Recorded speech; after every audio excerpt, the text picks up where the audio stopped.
Good morning, everybody. Orange J here with another weekend update video. And it's been a while since I did an official weekend update video. I've been rolling out videos on the weekend, but this is a good chance for me to just give some thoughts along with some data on how to Road-Wide has done, how the Road to Worldwide update thing that Global is currently going through in more divisions has affected the game financially, where I'm not having to make some like full-on produced video. I could just kind of show you some numbers and talk. And then I do want to talk a little bit about Final Fantasy VII Ever Crisis. Those are really the two things kind of on my mind about the gacha gaming world, about my YouTube channel this weekend.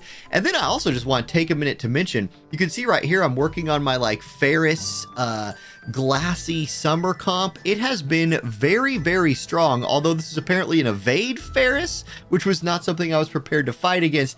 Either way, it's very, very hard for this team to lose. The amount of like healing that exists in this team with moves like you just see the enemy Ferris pull off right there, Amnilus providing a little magic cover as Ferris and Glassy tend to be more anti-physical. It's been very strong. I will say Amnilus as the third is probably the weakest link of the bunch, but by no means a weak character. And you can see she's definitely pulling her weight in that swing right there. I wish I would have started my run up the arena earlier in the week. I didn't really start trying arena until 2 days ago and like using refreshes, but still I barely lose. And usually when I do lose with this team, with this duo anyway, those losses tend to come when I'm like, hey, let's try to fight a lightning team. And sometimes, Renan just dumpsters me, even with the magic shield from Amnilus trying to cover. But that's fun. I'm having a ton of fun with those characters. I'm super happy I pulled for Summer Glassy. If you're still on the fence about her,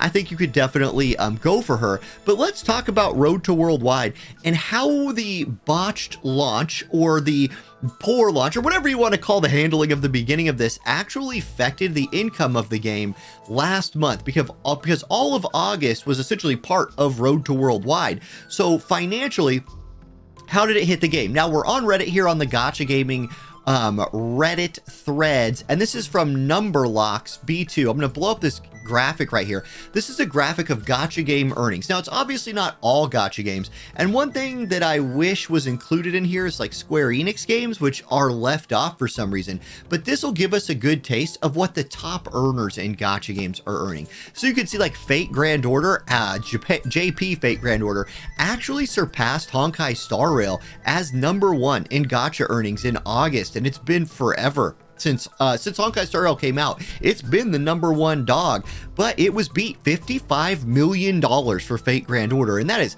boatloads of money. They must be having some kind of anniversary or big celebration. And I bring this up particularly because the month before in July, they only did 27 million. Only 27 million, but they more than doubled it in August. So if I'm a War of the Visions dev or a gacha dev, I'm looking at exactly what kind of stuff Fate Grand Order JP did in August 2023, and I'm trying to emulate that a little bit and double my profits. That's insane. Congrats to them for beating Honkai Star Rail for #1. Not like Honkai Star Rail's hurting though. They actually earned more money in August than they did in July, 49 million there. But what I want to point out here as well is how quickly, even if you're talking about big hitters in global and Japan, even when you're talking about the top games, it very, very quickly, the list starts being 1 million something, which is where War of the Visions JP and Global have kind of lived recently. Global hovering right around that 1 million mark. JP typically hovering around 1.5 to 2 million. Again, depends on what months, depends on what comes out. So like War of the Visions would be kind of somewhere in this area on the list with your Azure Lanes, your Honkai Impacts, things like that. Now, like I said, the Square Enix titles aren't on here, but we can go over to Sensor Tower ourselves and actually look at what War of the Visions Global and JP do. So let's start with the global version of the game. It's going to be the top two things you see on the screen right here. We have the Android version and the Apple version at 1 and 2. Android version brought in 400K, Apple version brought in 300K. You add those together, you're at 700K. Now, I do have to say, Amazon version clearly not on here, and I'm not sure, like I just have never been able to know for certain if that is like somehow included on the Android version of the game. If it's not, there is a significant more amount of money, right, that comes in from the Amazon store. But let's just deal with these two numbers. Let's say these two numbers are everything. That's 700K, and that's the lowest I've ever seen for War of the Visions Global. 700K is a let's call that a $300,000 to $500,000 negative, right? That's a $300,000 to $500,000 whiff on where Global tends to be on average. So for the people who spent nothing, some people were completely boycotting spending on the game during the Road to Worldwide, and that's not where I live, because I will, if something's a good deal, I'm going to buy it. If something's a bad deal, I'm not going to buy it. But my spending went down. My spending went down. How much did I complain about there being nothing in the special shop for War of the Visions during this time? And that directly impacted how much money I put back into the game. And this should send a clear signal to the development team that the Road to Worldwide version was handled incorrectly in terms of like, look, at the end of the day, the people in suits who we often blame for like ruining video games have to be disappointed with those numbers. They have to be disappointed with those numbers. It's a big hit. Now, before we go on, let's take a look at what JP did during this time. We gotta search up FFBE, and we'll see the JP side. I put 3 Fs. Let's do 2 Fs. FFBE, you had $1 million in from the Apple store over there, and then 800K in from the Android store. So they're at 1.8 million over there, and that is fine for the JP version of the game, especially again considering Squall snuck in at the end of August, and he was not very well received. I imagine that also probably kicked the JP side in the butt a little bit, and I don't know how they're feeling about the Road to Worldwide. Probably a lot less feeling than we are. But there's your actual number. So a 1.8 million in JP and 700K in Global. It's been a long time since Global lost to JP by that wide of a margin. We even have beat JP a few times recently in earnings. It's been a long time since we got destroyed like that. So if I was gonna like put a bow on just how I feel about that whole thing, I hope that the developers, and especially the people who like tell the developers what to do, because there's like, again, business people who I'm just convinced business people are the worst thing that ever happened to gaming ever. Wake up, business folks, because we didn't have good things to buy this last month or a month and a half, honestly, since Road to Worldwide and War of the Visions, and it hits you in the bank.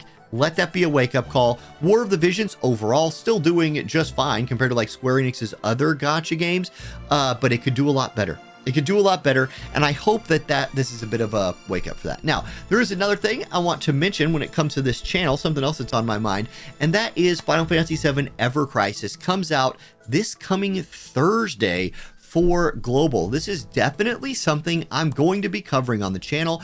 I'm going to be streaming this weekend at least. I'm not exactly sure if I'll be able to stream on Thursday. It depends on like what my wife is schedule. I got a kid, you know, all of that, but I'm going to work some streams in early for this, and I'm going to cover it. It's probably not going to be something I cover as heavily as War of the Visions, or at least as like long term, because it feels like a game to me that you're going to play everything you can, push through the content, and then wait for updates. It is a very good game, and I encourage anybody who's thinking about trying it out, go ahead, pre-register. We just hit the like 1.7 million pre-registration reward, so we're all getting a ton of the premium currency. Make sure you're in there pre-registering, give this game a try. It really builds on the lore of Final Fantasy VII, and that for no other reason, that is the most exciting reason to play this game. Yes, some of the characters, like there's Lucia on the screen, look really cool. There's already this stuff you're seeing in this little video that's playing in the background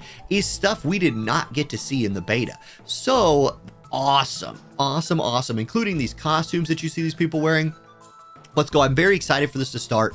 I have a couple more videos I want to put out before the game comes out, and I'm going to update my Discord today to add a Final Fantasy VII Ever Crisis. So join the Discord if you want to hang out and play this game with me and the rest of the community. Now let's go see, did I win my fight? Oh, this fight's still going on. One thing about these water teams like this, man, oh man, these fights last a long time. And you can see here, this is kind of how it usually happens. Notice Amnelis is almost dead.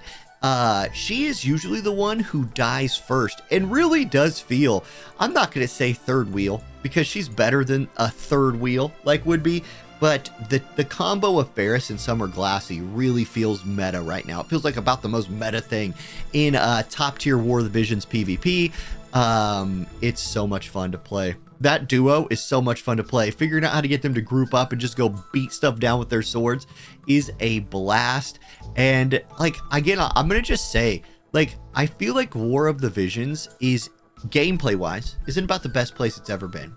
Like, the game is so fun. It's so enjoyable. I was arguing with people in my Discord about this earlier today. Not the game in all, but there's a lot of old players or players who've played for a long time that still think of the game the way it was as a new player back when they started, where things like selection quests were like whale territory. You couldn't even touch those things.